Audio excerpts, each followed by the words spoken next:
that is a pivotal moment, I think, for everyone, honestly. For us, we just had our biggest ever year. 2019 festival, we'd had something like 600, just over 600,000 people attending the Fringe. We had just over 1,000 events, somewhere around 5,500 performances, 180 venues, and 2020 was looking amazing. We'd sold over £100,000 worth of tickets. We were 3 weeks out from the venue builds, and then everything stopped. Maybe that will happen. And then when Boris came on saying that's it was the 18th of March or something, we were dropped off a cliff, really. We were really staring down the barrel of the gun. It was about £350,000 we had to find. I remember the first time going out to see a show after what was 6 months of lockdowns and everything closed. I had tears in my eyes just to think I'm sitting here in a theatre watching live performance. And in the was end, really Brighton Fringe is a platform for people to take part in the arts, and nothing can really replace the transient joy that you experience of sitting down or standing up, beer in your hand or not, and watching the lights go up and teetering on a knife edge. Really, it really is. It could be the last ever Fringe this year. I believe every business owner has a story to tell. Through seeking true, authentic insights about the entrepreneurial journey, I provide a platform for our peers to share their stories and inspire those that listen. This is the Caddy Business Talks podcast, powered by Picture Book Films. Okay, welcome to another episode of the County Business Talks podcast. My guest this week is a creative and entrepreneurial cultural leader, working for 25 years across the UK and worldwide. He's passionate about widening access to the arts for both artists and audiences. He leads the central administration and management of England's largest annual arts festival, 750 events in 130 venues with 380,000 attendances in 2022. I'm delighted to welcome CEO of Brighton Fringe, Julian Caddy. How are you, Julian? I'm well, how are you? Very well, very well. Listen, great to have you on. We obviously met recently and had a coffee and caught up, and fascinating to hear your story. And I couldn't wait to obviously get you on and share your journey with the listeners. So, look, we're going to jump straight in. Mm-hmm. Just tell the listeners a little bit about yourself and your story. I think it's quite an unconventional journey to get to where I am. But then again, I was thinking about it, that a lot of people working in this creative industry have got their own individual different stories. So I suppose mine is quite a conventional middle class upbringing, and nothing within my school life indicated that I'd be doing what I'm doing today. What did you want from a young age? What was your? Well, I didn't know. I didn't know what I wanted. I was a bit of an outsider, bit of a loner, bit of a. I'd spend a lot of time just thinking and reading, and I had ambitions to do things creatively, but the people who did drama at school were all the cool ones, and I wasn't in that clique. So it was only when I went to what was Bristol Poly, when I after I tanked my A-levels, I decided to reinvent myself somehow, and I went in blank piece of paper, no one knew me, and I decided I would join the drama group. And from that point on, I kind of found my place. From having a fairly unhappy school, I then just was on that track, doing like acting in plays, writing plays, producing plays, directing plays, and doing the camera, filming the show. And then I started up my own little cottage business of copying the VHS tapes and selling them to the cast members and their friends, and I'd make a sort of £10 a pop, which wasn't too bad actually at the time, in the early 90s. So I had a little small business already as a student, selling the tapes, because I'd nicked my dad's camera, video camera. Brilliant. Well, not nicked, obviously. Borrowed for a long period of time. So I got into that, and then I got to the end of university, as it became a uni, and I got applications for drama schools. So I studied modern languages at university. I studied French and German.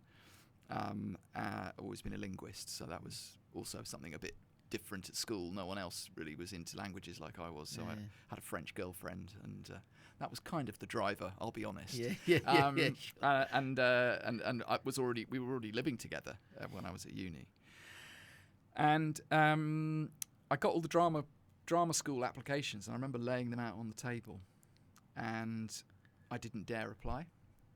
I didn't think I was good enough, and I talked to my dad, who's an accountant. He said, what you want to do is you don't want to go and do an MBA or anything like that. You want to just go and work for go and get a job in a marketing agency. You're quite creative. So I followed his advice, and I got a job as a trainee at a product design agency as an account handler.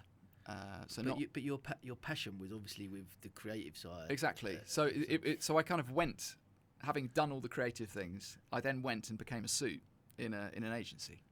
Just because of a lack of self-belief that you didn't. A bit, yeah. And so I then went, and I was at the same time as doing all of this, because I worked my way up, and I worked in two different. Well, it became, first was a big group, was product design, and then it was sales promotion, sort of on-pack promotions for FMCG, fast-moving consumer goods, and just working out marketing campaigns, product design, working with the creatives, and then we were doing more conventional advertising at the next agency. So I was three and a half years working in agencies, but at the same time I was doing plays. Every night after work. I'd go and rehearse plays. And I'd be performing them in church halls and so on. And again, this is just because I personally enjoyed it. No one else in the agency. Sometimes some people didn't even know what I was doing. I was just going off and doing it quietly on the side. And you saw that then more as a hobby as opposed to something you'd potentially make a career exactly. And I even threaded in some of my day job into my passion, in that we worked for. One of my clients was Jacob's Biscuits, and they had Jacob's cream crackers and Ritz biscuits and Twiglets. And Twiglets they were trying to make themselves cool. They had some new flavours. A lot of Twiglets were consumed in the office, I'll tell you. And I did a partnership up with Jongleurs to create the Twiglets comedy tour. So I produced a 28-day comedy tour with big name comedians. That was in 1998. Wow. While I was still working in the agency, so I was going out on tour as an account handler for a brand, doing the thing I enjoy, which is producing shows, and I took it up to Edinburgh in 1998. But I'd already been. My first year at Edinburgh was in '96. As an amateur dramatics thing, and it was in Marketing Week and Marketing Magazine and all of that kind of thing. I did all the marketing for the show as well, because I worked in marketing, so I could connect that up. And it was by 1997 I met someone who was working in a really interesting way. So I started an evening course in acting. And I did that alongside the day job.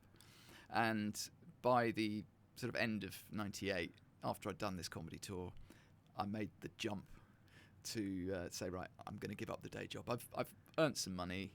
I'll give this a try.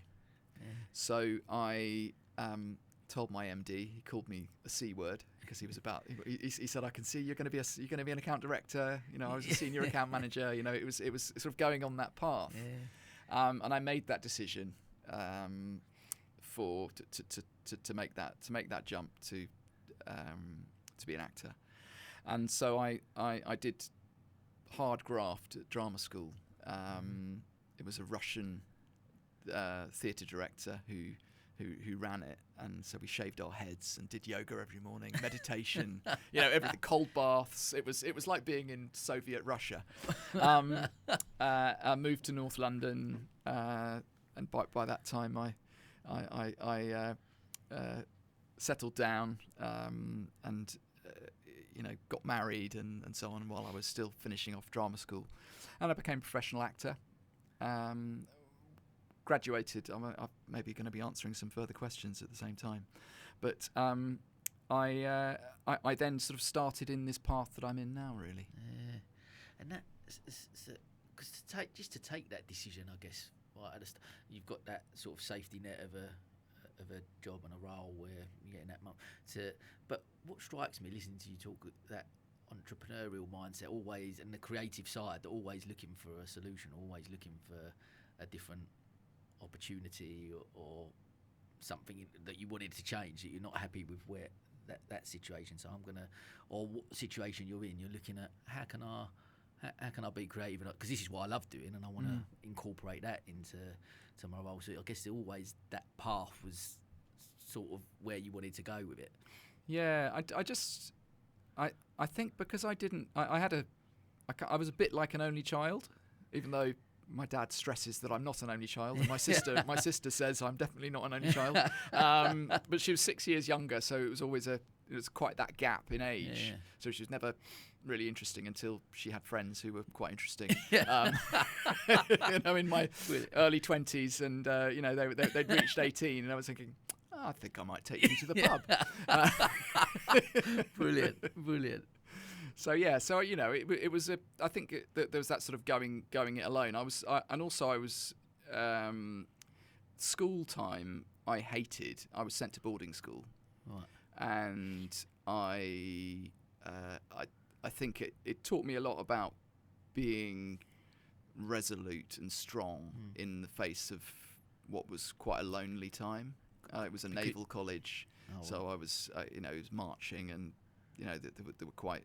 It was things aren't the same now. I mean, schools have changed enormously from what it was then, and so I think just not really cut out for that, but it also made me stronger in that way, you know, because you felt like during that school period that you didn't, like you said, you alluded to earlier, that you maybe didn't fit into those type of cliques or popular groups or whatever you allude to. I guess that's so, again, alluding to the fact that you said about being quite a lonely period. Yeah. I mean, it was a lonely time that I think just made me, I suppose, in the end, pretty pig-headed and stubborn.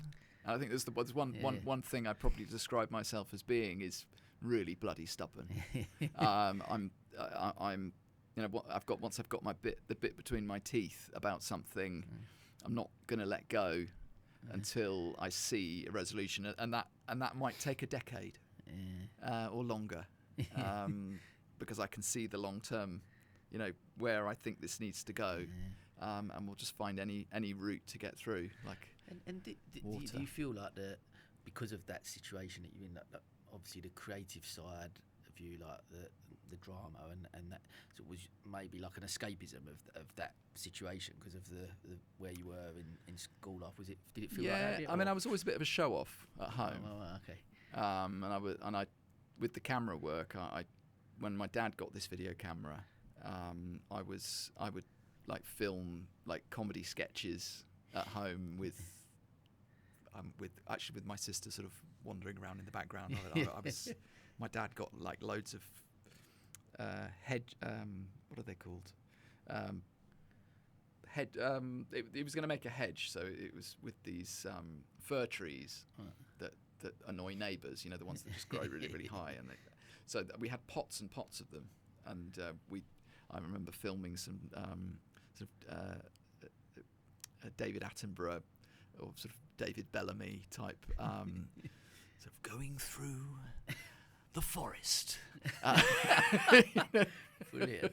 That sort of things that are really enjoyable for me to do probably looked terrible for anyone else to watch, but the creative, I suppose, ideas were flowing without, I suppose, the need for an audience necessarily. It was just, I enjoyed as long as I was enjoying myself, and with my kids, I certainly enjoyed myself. With the dad jokes that entertain me a lot more than they get entertained. Let's put it out. No, I'm keen, like with going into, I guess the role as an actor and auditioning and that type of lifestyle. I imagine being quite a tough lifestyle. A lot of, rejection, I guess, in that sense as well. I know. My uncle's, I think we spoke offline a bit. My uncle's a former actor as well, and always talks about that. You've got to have that, like you said, that thick skin that you possibly built at school held you, I guess, in a good state to go into that industry. Yeah, I mean, being an actor, you're basically doing job interviews every day, maybe 2, sometimes 3 times a day. You'd be going up for an audition, and you're really like a piece of meat. Going up in front of the camera, showing your hands, turning left, turning right, saying who you are, what's your agency, and then do a piece to camera, prepare something, do something you pre-prepared, or read a script, or improvise something. And it really is dance, monkey boy dance, when it comes to that, especially for commercials. I did a lot of TV commercials because as I got kids, I couldn't tour with theatre so much, so I was doing much more the TV commercial side, which was quite funny because I was working. I had, a year before, or a few years before I'd started doing these adverts, I was making adverts. So I was, working with the agencies as a suit, doing ad campaigns, and so then I was an actor working in ad campaigns, which I always found quite amusing. That I was like on the other side. So I was looking at these people who thought the world of themselves and thinking, God, I was doing that. And so it's quite grounding, really, in that you can see through the facade of all of this, because it is all just a facade. Really, this whole desire. There's so much smoke and mirrors in the marketing world, and which is kind of why I left it. Even though it was paid well, but you're a gun for hire working in an agency, and you'll say to one client, I really love your product, and you don't really love the product. Go on, be honest. There are other ones, and you're doing the pitch after pitch after pitch, which is a bit like an audition as well, saying how great everything is that they do, and in order just to get the money, and then lying. There's a lot of lying in marketing agencies, and you'll say, "Oh, we're not making any money out of this," when the client's cutting stuff down, and you are making a lot of money. So there is a bit of that kind of ethically, I got a bit fed up from that side of things. And I guess back to the resilience, I guess, building from becoming a professional actor and going in that stage to like some of those skills that you've learned from that. Let's go full circles. You go from the marketing to the acting, and then obviously starting your own business as well. But those skills that you learn along the way must talk to me about some of them skills that you've learned there that you took into the business world. Well, I mean, in the end, it all helped. So leaving drama school, I was able to bring skills together. I was as I was coming to the end of drama school, I said to the principal, why don't we do Edinburgh Fringe? I did Edinburgh in '96, and in '98 Also, no, 97 as well, actually. And then, by 1999, I said, let's go and do Edinburgh. So I found a venue up in Edinburgh, and we brought up, I think, 2 shows that year with the drama school, and I was the producer of the shows. And then in 2000, we took 7 shows up, and we found sponsors. It was Arts and Business was one sponsor, and Scotland Online, and the Italian Cultural Institute. I think that was the first ever sponsors we had. And it's like looking for sponsors and understanding how to write a pitch. Yeah. How to work, how to merge arts and business was kind of was something I'd already been doing. And I was interested in producing events because I co-produced in '96 and then the comedy tour and so on. So it felt like a natural progression. So that as soon as I left drama school, I started my business with some colleagues who were. It was actually already a business that existed, and with my Edinburgh experience, the people who were in who invited me to join them said, "Well, you enjoy running events." I remember him saying, "Maybe we can start doing things in Edinburgh." So that was in 2002. 2003, we formed a company called Theatre Entertainments Limited. It was called Theatre Entertainments. We decided to call it Suite. Suite Entertainments, that became Suite Venues, because it was in hotel suites. We started a thing up in Edinburgh. We had a hotel on the Royal Mile, the Crown Plaza Hotel, and we had, I think in the first year we had three small theatres, one 140 seats, another 50, and then a cabaret bar. And that started with us wanting to produce our own work, and then it became a business, and we had 52 shows that year. And it suddenly became this thing. And when we created a TV station, because there was a couple of my colleagues who were into TV producing. So we partnered up with JVC, Apple, Avid, some studios in Soho for the editing, and we had some students, I think, from there's a college in southeast London, it just escapes me now. And the students came up, and they were doing the online editing and stuff for the TV station and so on. So it was very much a multimedia thing, and we did webcasts when no one could watch them because everyone was on dial-up. So we got this. We got a sponsorship from a company called Scotland Online, as I said a minute ago. That they then put a satellite on the roof of the hotel, and we were doing webcasts from there before anyone else. It was Sweet TV. And then the following year, 2004, we did the Sweet HD Festival, which was a high-definition film festival. We were I think the biggest HD film festival in the world, because no one else was doing it. Yeah. So we had HD film. We had what's his name? Anthony Dodmantle, who was the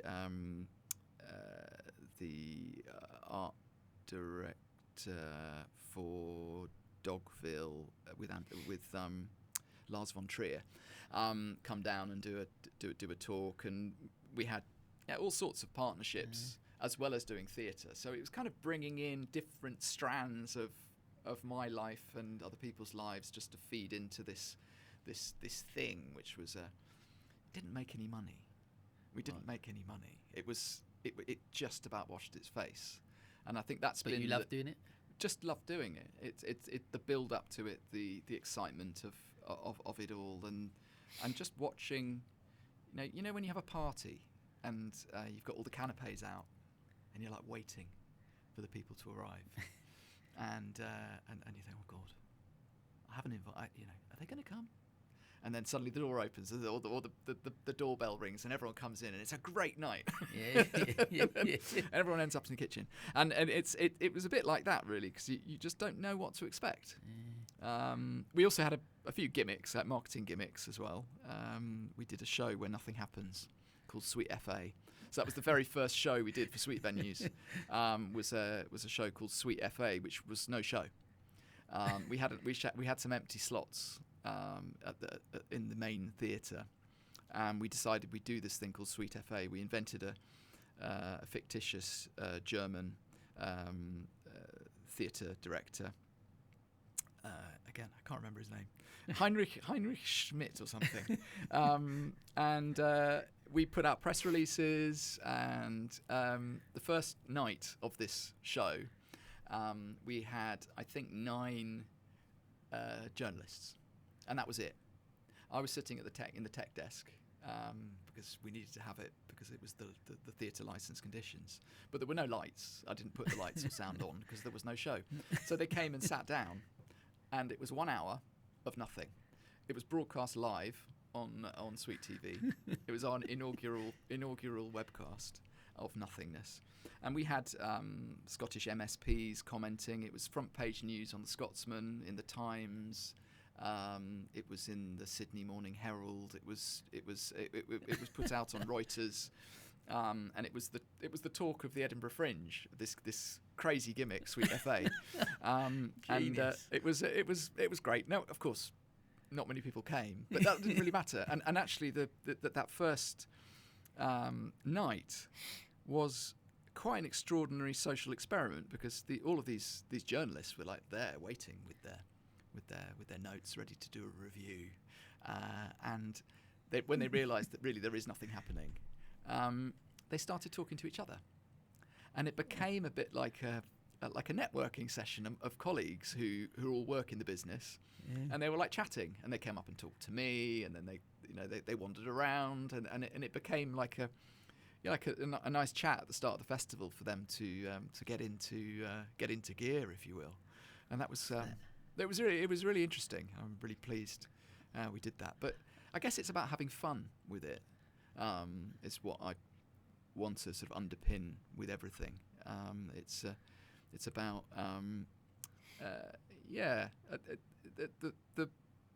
don't take yourself too seriously. I love that. You know what? It's something really fascinating for me about that, because many people I interview on here, and we sort of spoke a bit offline about it.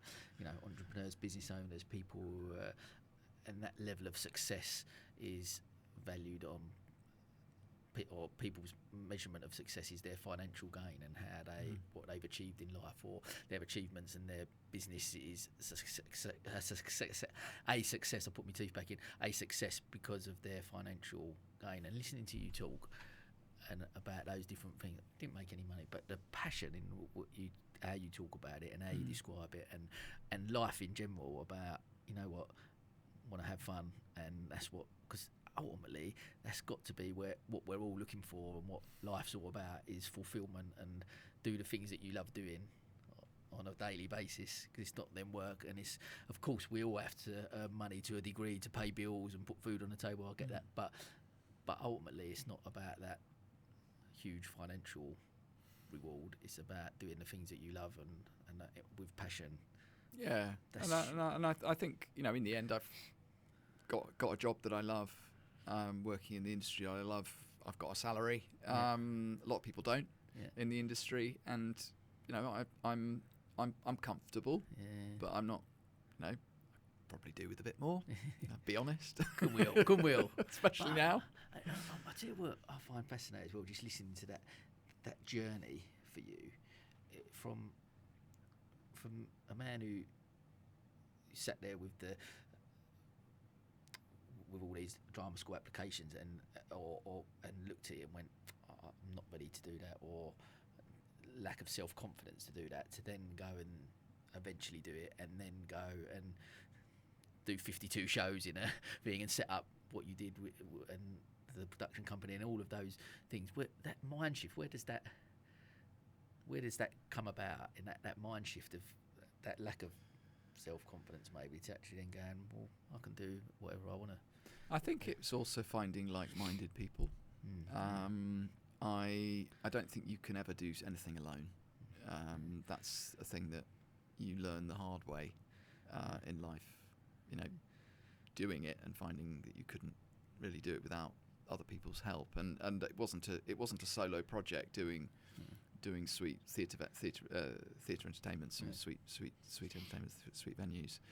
We were 4 directors, and we all just shared a passion. We had our specific things that we enjoyed more, and we followed those particular channels and did what we each enjoyed within that.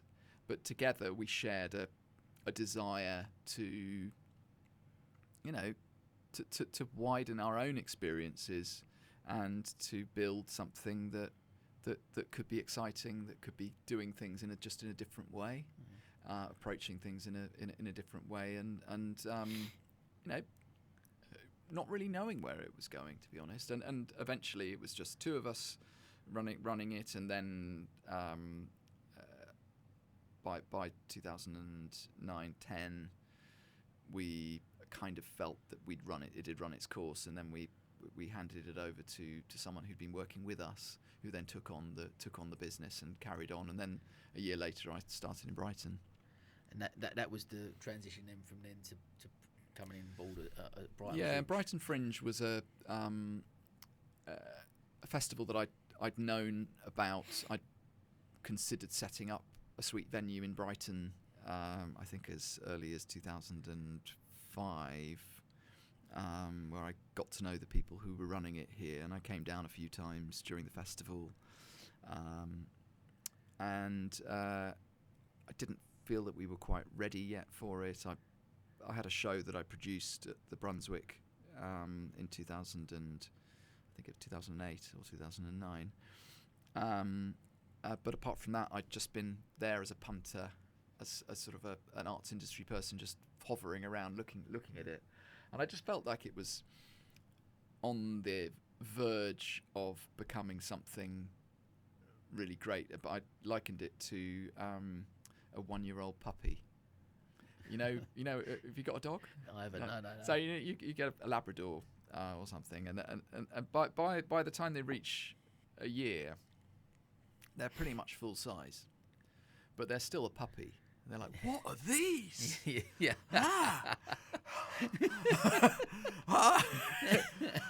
Squirrel. and so there's that you've got starting to get the strength, starting to get the power, but you don't really necessarily have the brain. Not to say they didn't have the brain, but they didn't necessarily know what they were capable of. Yeah. And I was like looking at it from the outside, and I saw, having seen what Edinburgh, festival is like and what goes on there, I thought we can do something here. We can bring a Spiegel tent. We can, do things which, to bring in bigger acts and make it a bit more visible for the city. Just bring it all together and make it into something that is something that we can really be proud of in the community. I was working up from London though. For the first 5 years, I was commuting from Holloway down. A nightmare, very expensive, lots of delay repays. Doing them in the train. You done that?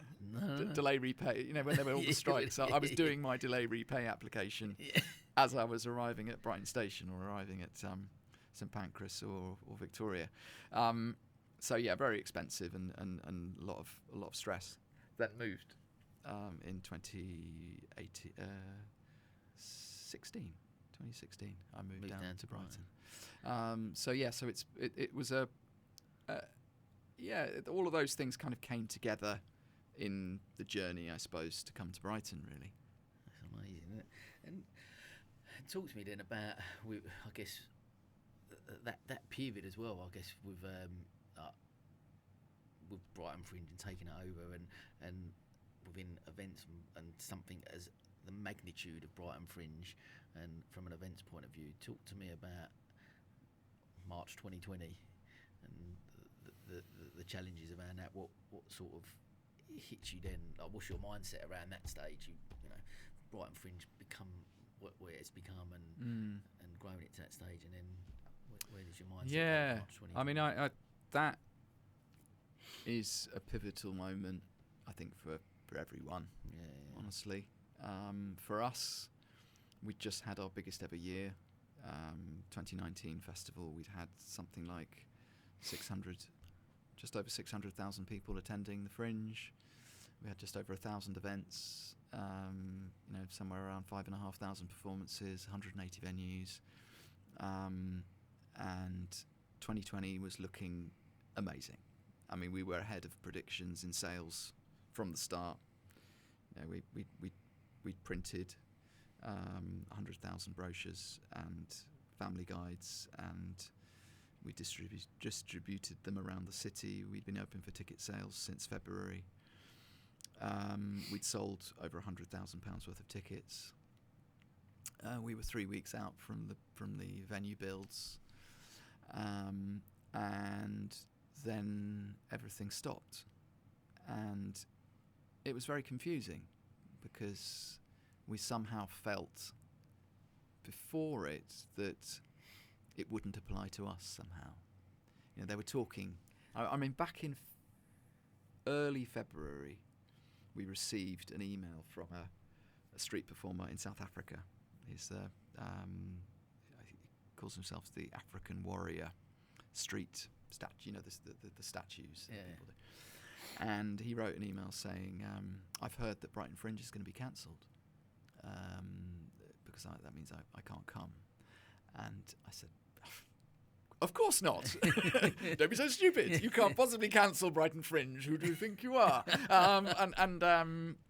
So I wrote to the council. I wrote to the events manager of the council. I said, "Is there any advice about COVID or coronavirus, as it was?" And he wrote back saying, "No, I don't know. Nothing. Not that I'm aware of. I'll ask the head of public health." And there was nothing from the council about advice early Feb. By a month and a half later, we were in lockdown. So the speed with which things changed was breathtaking. I was at the Dutch ambassador's residence on Exhibition Road 10 days before lockdown with cultural attaches from what must have been 30 countries, talking confidently about our international season of whatever it was, 150 shows from 35 countries, talking about all of that. Everybody was there from all over the world, and saying, "Yeah, this is fine." They were talking about maybe stadiums might close, but because for the Fringe, there's no more venues above 500 capacity. They were thinking that maybe that will happen. And then when Boris came on saying that's it, was it 18th of March or something? We were dropped off a cliff, really.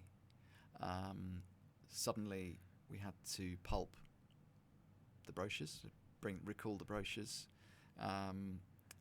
15 tons of paper was pulped.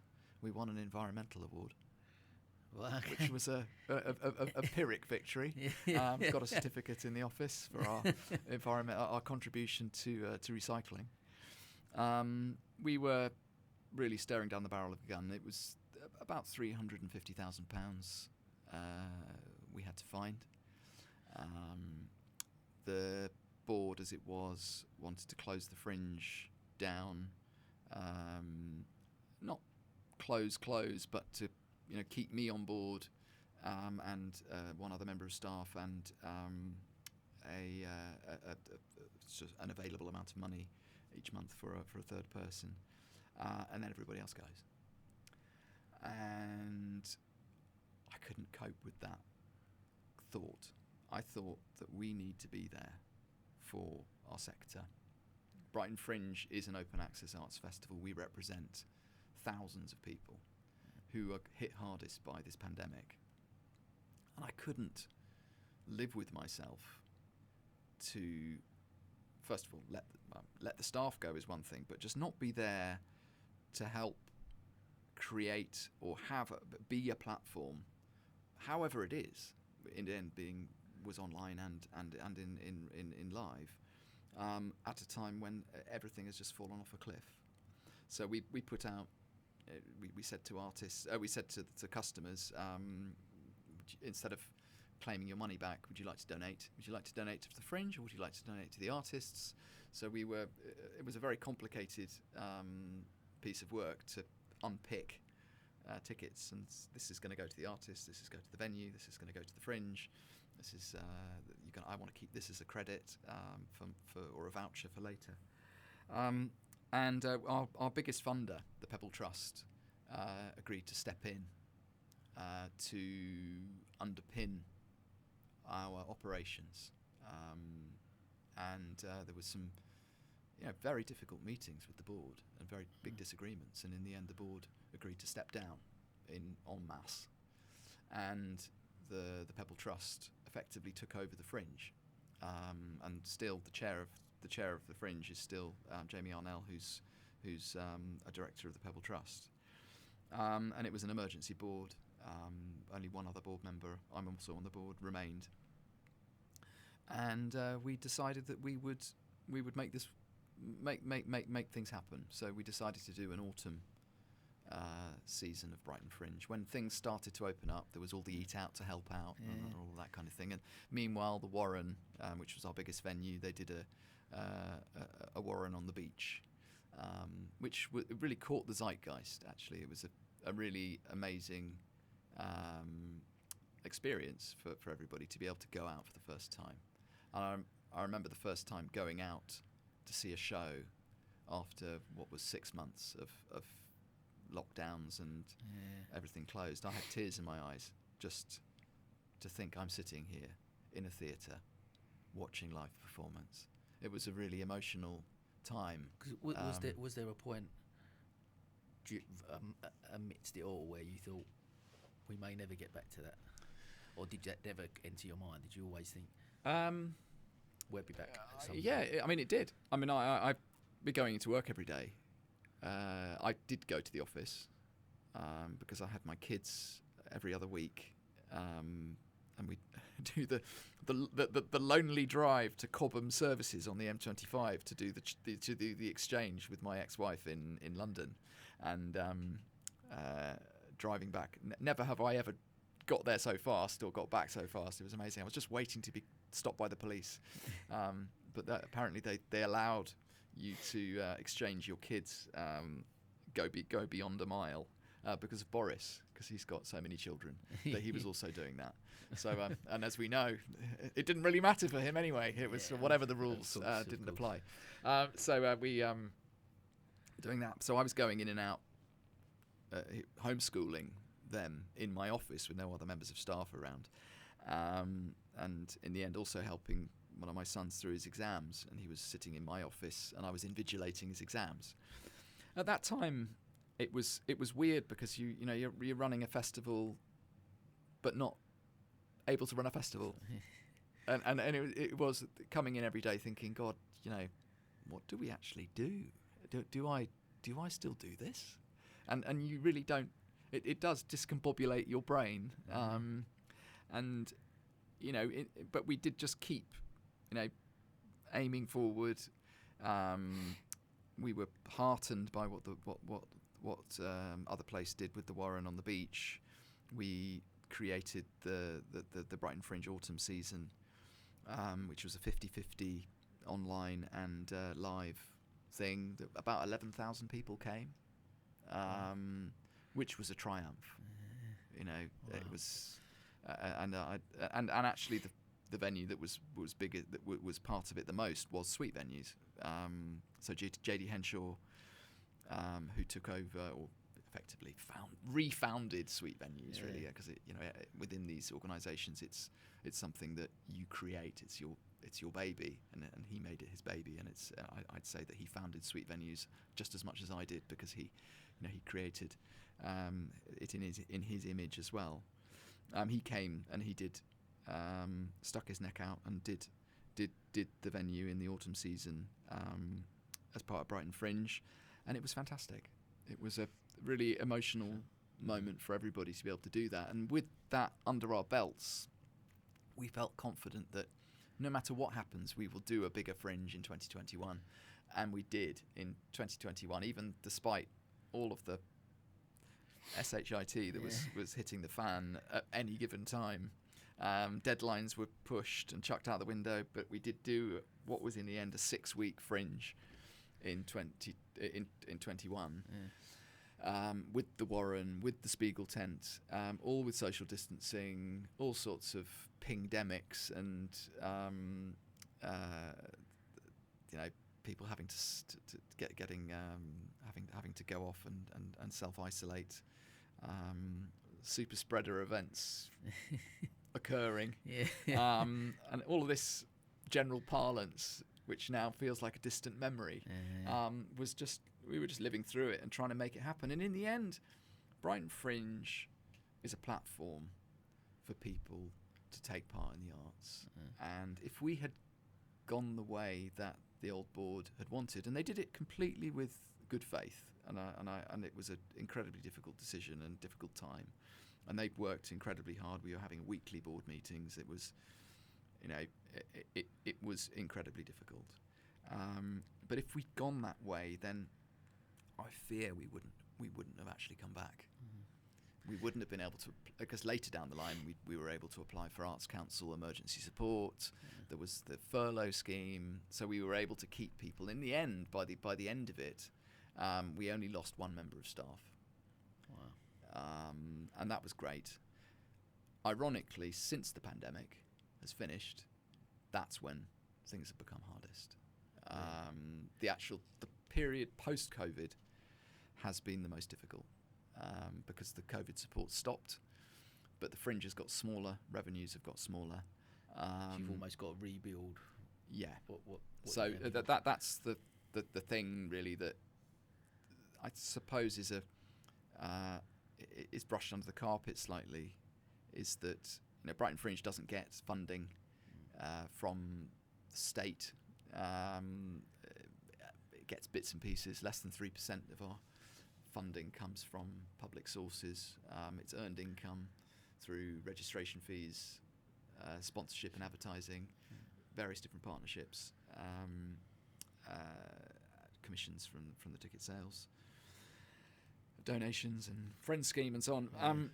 But we, for the first time, started to receive public funding because there was nothing else.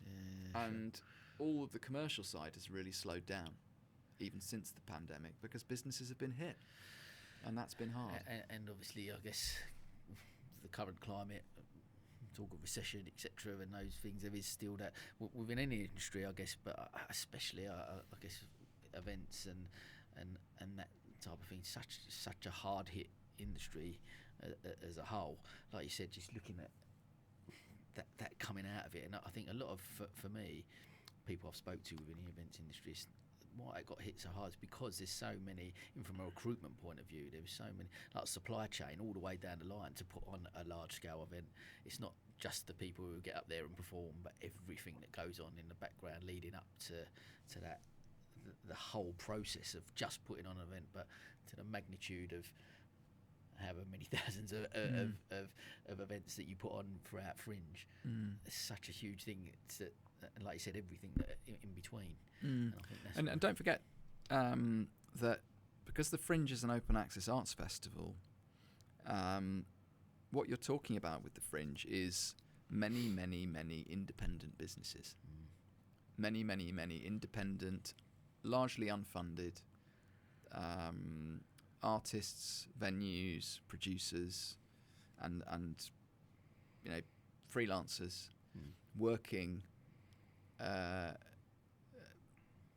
Doing what they do, because that's their side of their business, and falling beneath thresholds. So some businesses had a turnover of less than 50 grand, so they couldn't apply for the government support.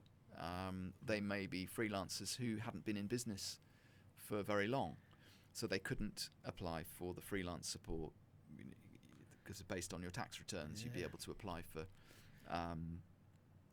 government support. So they fell beneath the cracks, because the Fringe is about grassroots, people starting out a lot, and quite an unconventional way of doing things.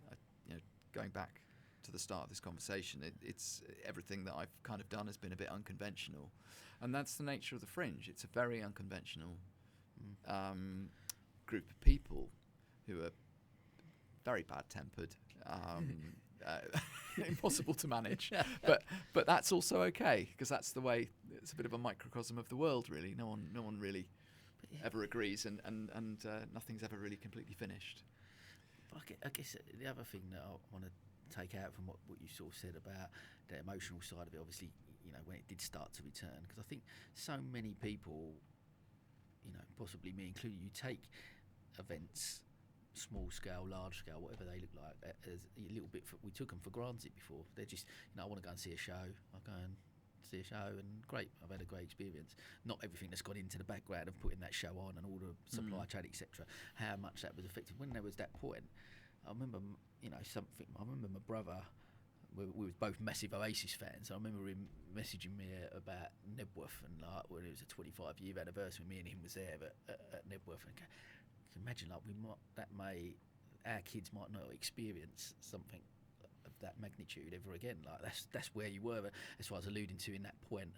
That you saying, is there a point where you think this may never come back to that sort of thing? And I guess what we realised throughout the lockdown is how much we took that for granted, and when we could come back, the joy of being around other people and being in an event space and being able to go and sit in a theatre and watch a live show, how magical that whole thing was. No, it really was.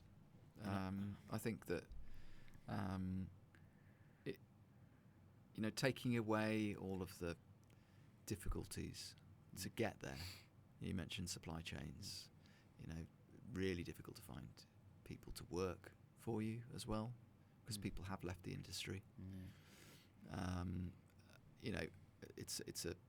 It's an inconvenient truth, but Brexit has affected things massively. Particularly a lot of stuff that was coming over from Europe. All of the paperwork to bring a Spiegel tent over from Belgium is incredibly costly, and the border force and the customs people they're kind of making it up as they go along, or they were.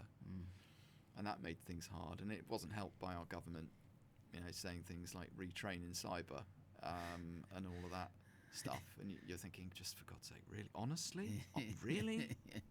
And it's hard, and in the end, there are people who, I know a really great live performance and dance producer in the Netherlands.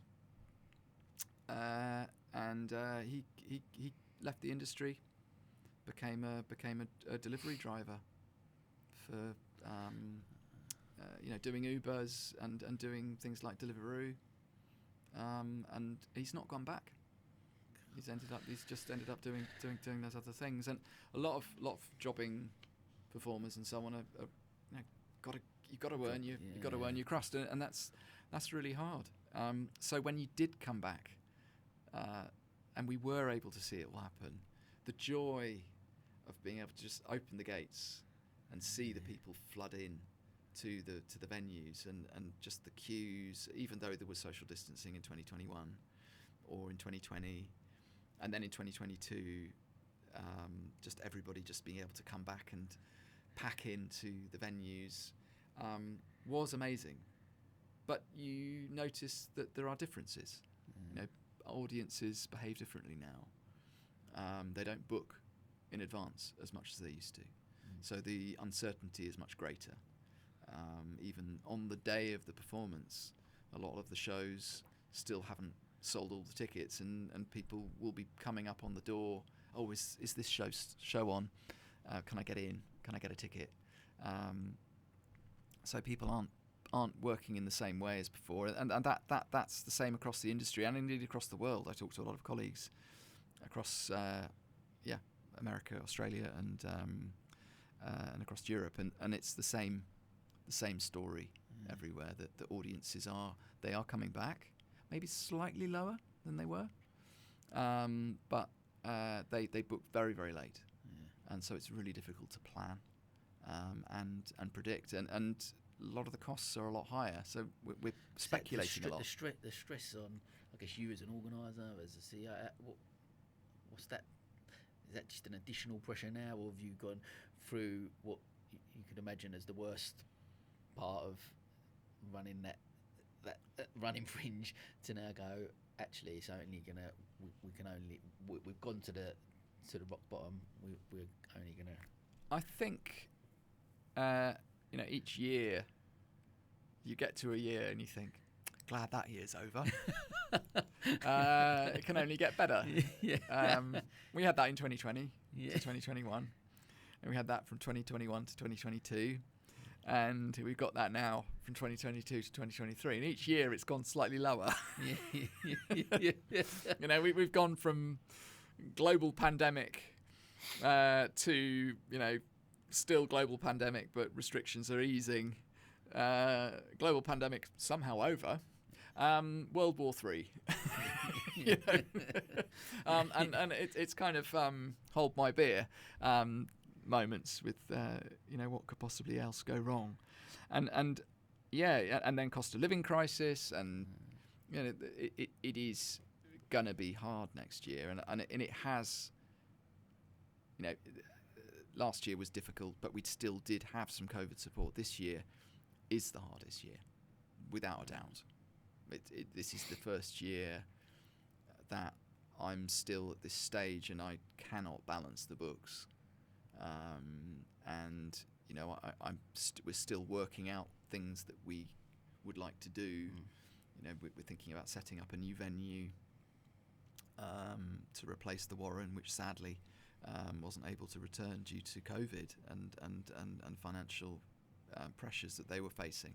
So that we've already lost, was our biggest venue, and so we're looking to set up a new one, get sponsors in, work out what the booze sales are going to be like, and trying to bring in partners left, right, and centre to be able to make that happen.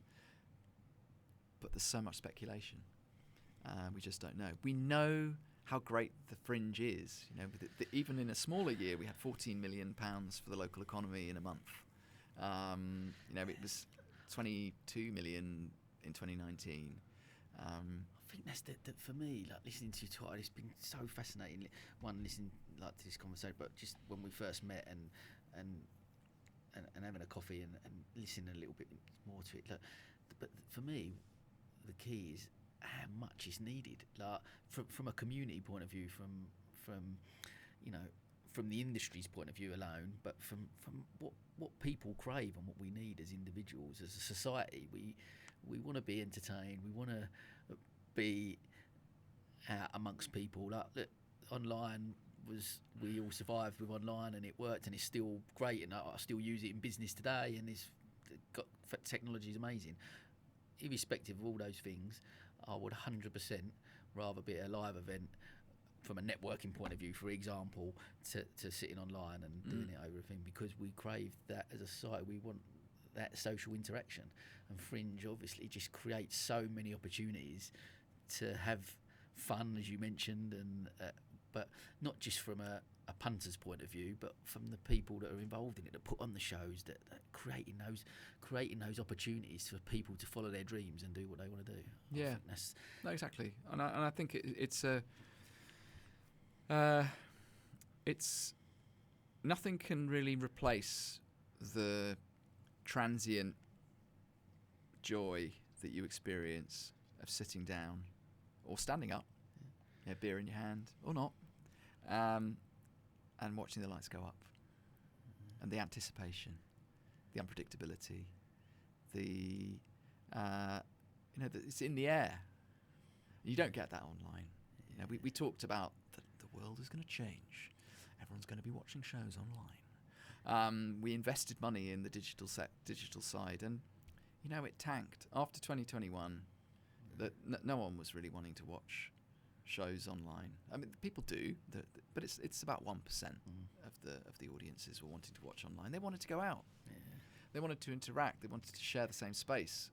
Because it was taken from us, wasn't it? It was that, like I said, that taken for granted. That was taken from us, and you actually go, the thought of not having that again was so right. And then when it's back, you go, you don't want to take that for granted anymore. That's an amazing experience. Those experiences, I want my kids who are 7 years old to go to a gig and have that experiences that I've had, and be thrown around and listen to live music or belly laugh at a comedian in front of you when you're with 10 people in a room, whatever that looks like. Everything in between, they're amazing experiences that you don't get on. No, online. you don't, and it is something that is vital for community, for society, for culture.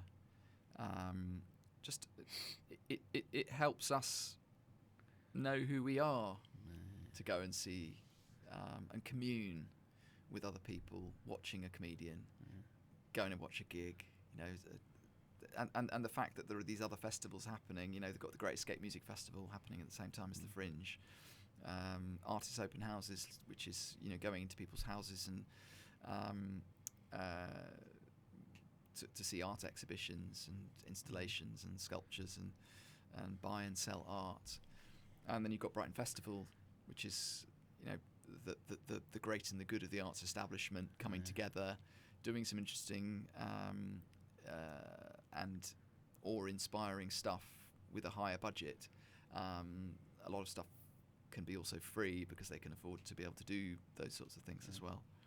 And then there's the Fringe, which is a bit all-comers, anyone who doesn't quite fit in anywhere else, doing what they want to do, because we don't decide what happens at the Fringe. Anyone can just register and say, I want to do it, as long as it's legal. You're in. And we do the community events, outdoor stages. We did a Jubilee picnic. The Queen kindly didn't die during Brighton Fringe this year.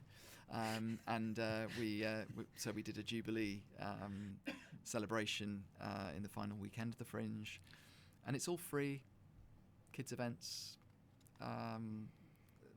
It is that it is something that everybody will always remember, and you can go and see a good or a bad Fringe show, but you don't hate the Fringe. You might hate the show, but you might, oh God, that was dreadful, a terrible show.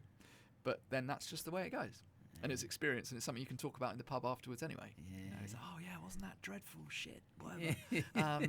But you still exactly. It's that communication. I remember in 2020 when, like you said, when it first come back in autumn, and I think I went to part of it in Jubilee Square. Maybe there was something going on, and I've been to the Spiegel tent and other bits and pieces, and it's just such, like you said, whatever show you go to, whether it's just a different experience. I remember taking the kids to certain bits, and I remember Brighton Jim being there and doing some stuff, and other, it's just that it is a community, and that's what's fascinating about it. I'm keen just listening to you talk, like from your long career within the events industry. Like, people I've had in the events industry on here before talk about that, putting on events, putting on large scale things, and having that sort of wow moment when you sort of sit back, it's done, and you go look back and you go, wow. Like, tell me about, like, mate, is there some standout moments for you despite all the, we obviously talked about a lot of the challenges, but despite all that, with those moments over the last decade or whatever, tell me about something that stood out where you actually gone, what's your biggest wow moment, I guess? Would it be the coming back for Fringe for you, or? I'd say the wow moment comes every year. And in a way, it's what keeps me going, doing what I do, or helping facilitate or provide the platform for other people to do what they do, which is watching stuff being built. All of the plans become reality. So every year, you're starting from scratch, really. So it's like refounding everything. So when the trucks rock up onto the sites, and you see the venues getting built, and you feel excitement around the city. You feel it's like it might just be in your head, and it probably is, to be honest. There's probably lots of people just wandering around not even knowing it's happening. But as far as I'm concerned, it's the most amazing thing ever. It's the wow moment to end all wow moments. It's watching all the things that were just emails, just documents, just print or web listings become real before your eyes. and the people working like day and night to make this happen. And then the secondary wow moment is going in to the venue for the first time and looking around, and it's real now. All the things you've been thinking about for a whole year are real, and that's the wow for me. Wow. What a brilliant way to describe. You can tell, like, what's so fascinating, you just tell the passion that you've got for the industry, for Fringe, for everything just comes out like as you're describing it, and it is. It's a magical part of our community, and something that I guess listening to you talk and the struggles that obviously still face you and ahead, but. And hopefully listeners and people will get behind Fringe and support, because I know as a punter, as someone that's come and watched Fringe for many years and look at it and just go how much we took so much for granted and how much we need it. And it's I guess just asking for people to reach out and go, look, get behind it, because it's such an amazing experience listening to you talk about those wow moments. And for you, I guess as well, for someone that's been on the other side and created shows and gone and put something on, to know that these people with them hopes and dreams going, I want to go and try something, and you've created a platform to allow people to do that. Yeah, I mean, it is a really, really fragile construct, the Fringe. It's not a big behemoth organisation. It's not Live Nation. Man. It's not Festival Republic. It's not these mama group. That we're not. We're a group of. Yeah, I mean, it's like running away to join the circus. You know, the lots of people poorly paid, not paid. The Fringe central office, there's only 4 full-time staff, 5 or 6 part-timers, and then we've got lots of people who are just passionate about what they do, and teetering on a knife edge. Really, it really is. It could be the last ever Fringe this year. You know, it's that serious that people. It's the thing that people take for granted and think, oh yeah, that's great. And I suppose, you know, my pitch to the council or to the Arts Council or government and so on is, you just don't know what you've got till it's gone. And people, you know, the people in power, the people with, you know, that influence need to understand that. You know, this is England's largest arts festival. I can let that sink in. England's largest arts festival. That's bigger than Glastonbury. That's bigger than the Proms. It's the only other festival in the UK that's bigger than that is Edinburgh.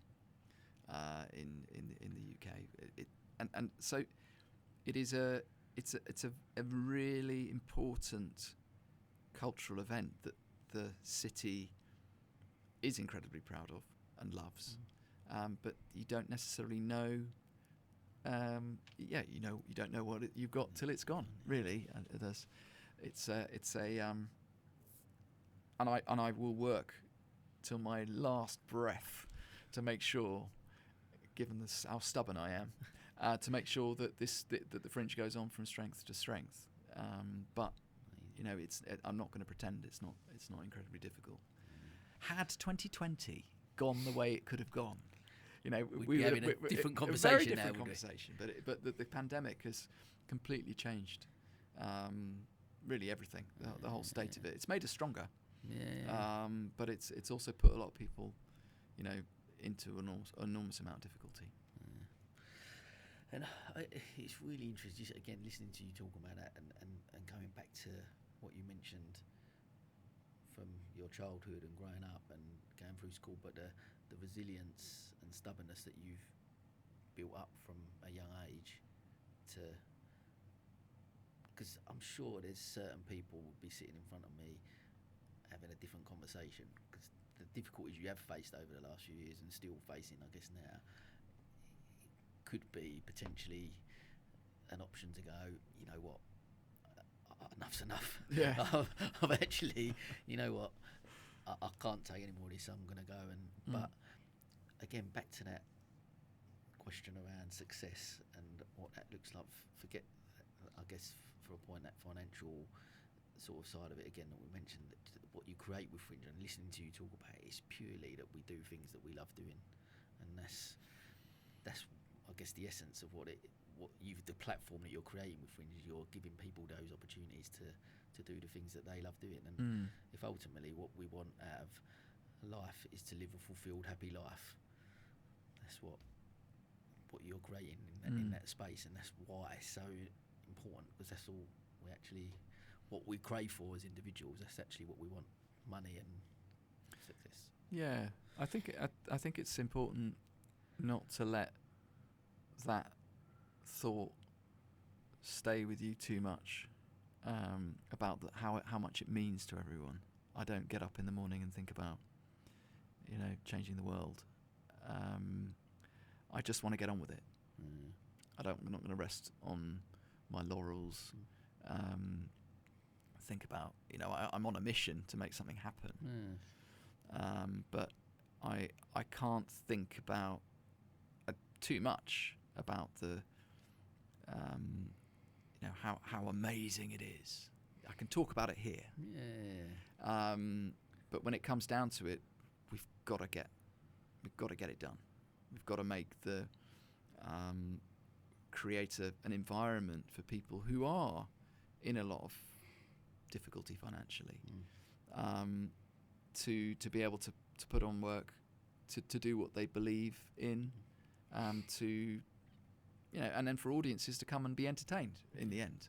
So it's sort of nuts and bolts job. We're just on the coalface, just going in there and making it work. I'm sure when Mozart was making not that I'm Mozart by any means, but if Mozart's making a piano concerto or something, he just wants to make something great, something that sounds great. He's not thinking about being famous necessarily. He just wants to create something that he's happy with, that he thinks is the right is complete. And then it would be for the audience to decide whether they like it or not. But it's something that doing something you believe will be worthwhile, really. Julian, it's been fascinating, James. We're coming towards the end. You've sort of answered this, I guess, a little bit anyway. But just talk to me a little bit about, I guess, what does the future hold for you and what Fringe next? The future hold for me. I'm not planning on going anywhere. I really want Brighton Fringe to be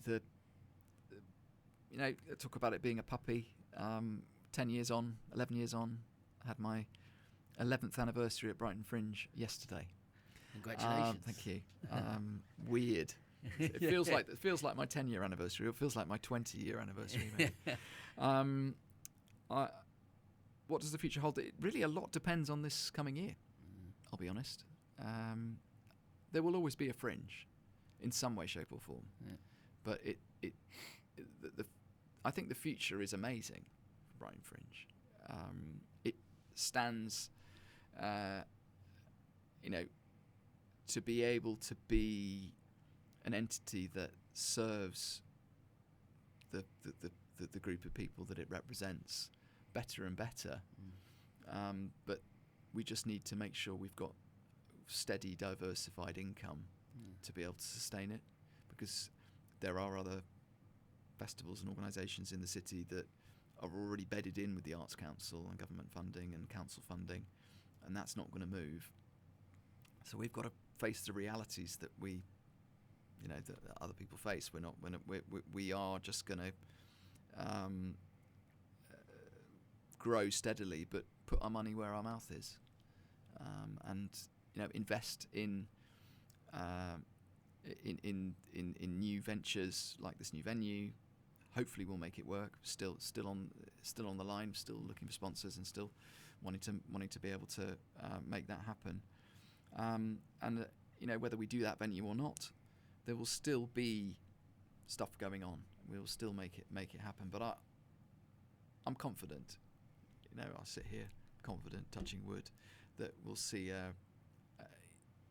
over the next 3 years the Fringe going from strength to strength, and having learnt a lot. And I'm sure it will. And like I say, hopefully, listeners, people get behind it and support, because it really needs it, and it's something we need to have, definitely. But look, we're going to finish as always with our quick fire questions. So I'm going to chuck this at you. What one piece of advice would you give to your 18-year-old self? Don't be afraid to be different. Love that. That's my key thing. I think I'll probably say to my kids, just don't let your peer group decide who you are. I think that does you a disservice. It's amazing. Yeah. Love that. Who has inspired you in your career, and why? Crikey. One person, or Doesn't have to be. No. it could be. Do you know? I think what inspires me are the artists who put on the work. Having been an artist, I find it inspiring that there is that creative energy from people of all ages, and I suppose the participants, we call them, of Brighton Fringe and Edinburgh Fringe and so on, are the inspiration, are the reason why I do what I do. It's because there is a need, I believe, and so that those are the people who are the most inspiring for me. They're a pain in the arse sometimes, but you know, in the end, that's that you take the rough with the smooth. Oh, yeah. Brilliant. Can you recommend a book or a podcast that you've listened to or heard that you can recommend that's had an influence on you? There's one book that kind of had a resonance with me, and I've read it twice, is To Kill a Mockingbird, which is a really touching story, and I suppose I identified with it because it's told through the eyes of a child, and they are alone, ostensibly, in their quite privileged world, and then there's this trial with the black person who's accused of a crime, and the father defends that person, and it's seen through the eyes of the child. And I suppose it's that, again, not being afraid to be different, going against the grain, standing up for what you believe in, that kind of thing, stays with me as a book, as a piece of work, and remains, I suppose, it's a literary classic. And podcasts, I guess I listen to. I walk around with my earpods in. My partner's taking the piss out of me. I'm just constantly listening to BBC Sounds, whatever's on. any take your pick. Something that entertains you. Yeah. I kind of disappear into. That's the beauty of anything like that. Again, back to stuff that you create. People absorb stuff in different ways, don't they? Content, especially, and podcasts. One of the reasons I love doing this so much, or I love listening to podcasts, just love that conversation. Hopefully, listeners and people, they feel part of that conversation. You can dip in and out of for someone, and you gain so much from it. Whether it be the amount of people I talk to about podcasts, and it's not just I love the business ones because that's what I'm interested in, but the amount of people that go, that's from comedy point of view, like the comedy podcasts are fascinating, and they make you laugh so much. And they're brilliant, and people take that from exactly. Well, I'm fascinated by history. I'm fascinated by society. I'm fascinated by politics. I'm fascinated. I mean, the war in Ukraine is a whole, hot mess of things, but it goes beyond the war. It's a whole socio-political thing, and it's like a massive jigsaw puzzle. And I'm fascinated by the psychology of that whole process, and I if there's anything that I'm interested, the thing I'm interested in most is the human psychology. That's so I'll just how people think, where the mind goes, why people behave certain ways, is something that I find intensely fascinating. This Putin is a fascinating individual, and his perspective on the world. It's how it's formed and where he's going and what he could do, and the sort of geopolitical relationship between the sides. You know, everybody's got blood on their hands somewhere over the centuries, millennia, and I find that whole, wider thing really fascinating. So I suppose that's what I do in my spare time. Yeah. Love it. I love it. Well, look, final one before we wrap up. What is your one rule for living a fulfilled life?